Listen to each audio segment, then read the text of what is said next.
Difference between debunking and different opinions. It's important to distinguish between debunking and merely offering a different opinion.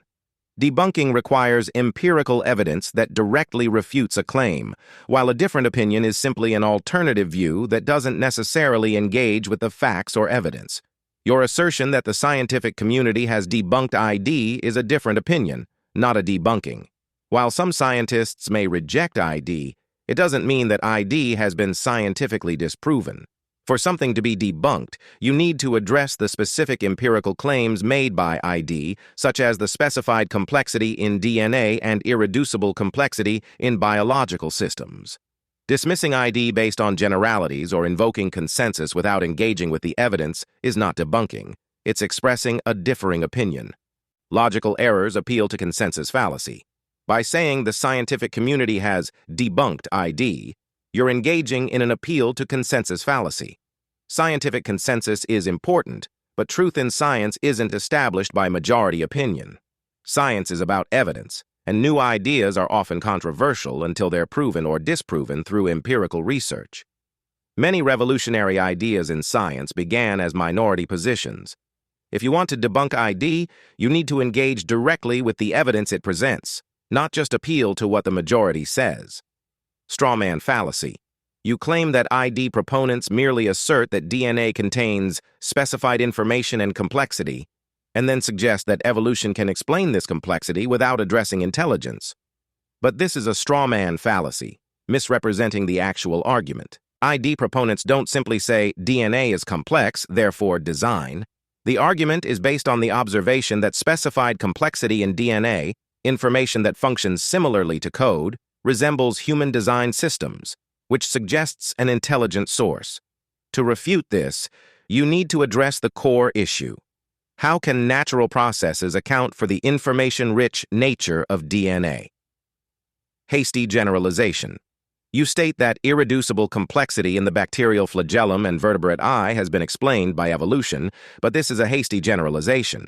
While evolutionary pathways have been proposed, they remain hypothetical without direct empirical evidence showing how these systems could have evolved through gradual steps. Simply pointing to proposed pathways without demonstrating functional intermediates is not sufficient to debunk ID's claims about irreducible complexity.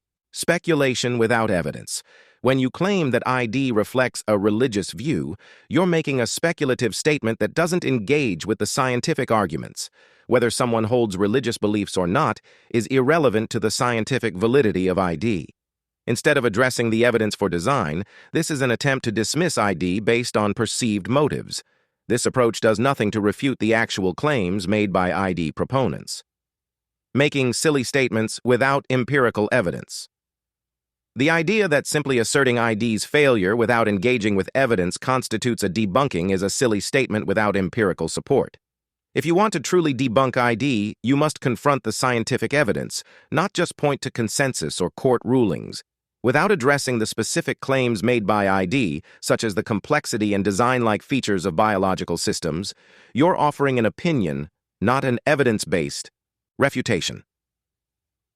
Intelligent design, ID, and empirical evidence. Now let's focus on the empirical evidence supporting intelligent design. Contrary to your claim, ID is grounded in observable data from fields such as biology, information theory, and physics. Here are key points that demonstrate why ID should be considered a scientific hypothesis. Specified complexity in DNA. DNA contains information-rich sequences that are responsible for the development and functioning of living organisms. This specified complexity is similar to a digital code and is recognized in information theory as something that typically arises from intelligent sources. ID argues that natural processes, such as random mutations and natural selection, are insufficient to explain how this specified complexity could arise.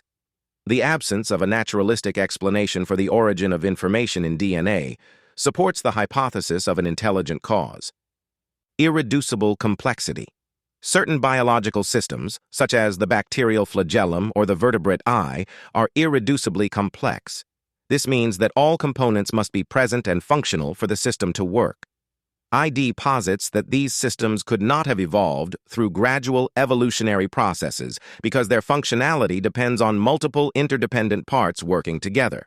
Evolutionary biologists propose potential evolutionary pathways, but no direct empirical evidence has demonstrated how such pathways could produce systems of irreducible complexity.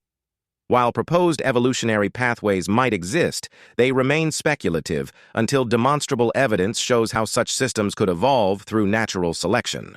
Without this evidence, irreducible complexity remains a valid scientific challenge to Darwinian evolution. Fine-tuning of the universe. The fine-tuning argument refers to the observation that the fundamental constants of the universe, such as the gravitational constant and the cosmological constant, are finely tuned within narrow ranges that allow for life to exist. Even slight deviations in these constants would make life impossible.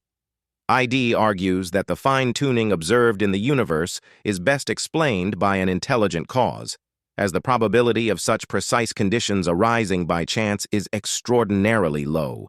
This is an empirical observation that supports the inference of design. Lack of empirical pathways for evolutionary processes. Evolutionary theory suggests that complex biological systems evolved gradually through random mutations and natural selection. However, there is no direct empirical evidence showing how systems like DNA or the bacterial flagellum evolved step by step through naturalistic processes. Until this evidence is provided, ID offers a plausible scientific hypothesis for the origin of these systems based on observable complexity and design. Conclusion. Your statement that ID has been debunked reflects a differing opinion, not a scientific refutation. To debunk a theory, you must engage with its empirical claims and provide evidence that refutes them directly.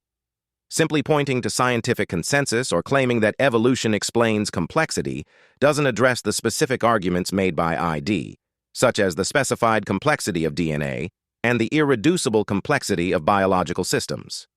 In science, ideas are evaluated based on evidence, not on majority opinion or court rulings. If you want to challenge ID effectively, you'll need to engage with the evidence and present data that refutes its key claims. Dismissing ID as a religious view or simply invoking the scientific community's rejection of it doesn't constitute debunking. It's merely a differing opinion. Let's continue the conversation based on empirical evidence rather than resorting to generalizations or appeals to authority. This is how real scientific progress is made.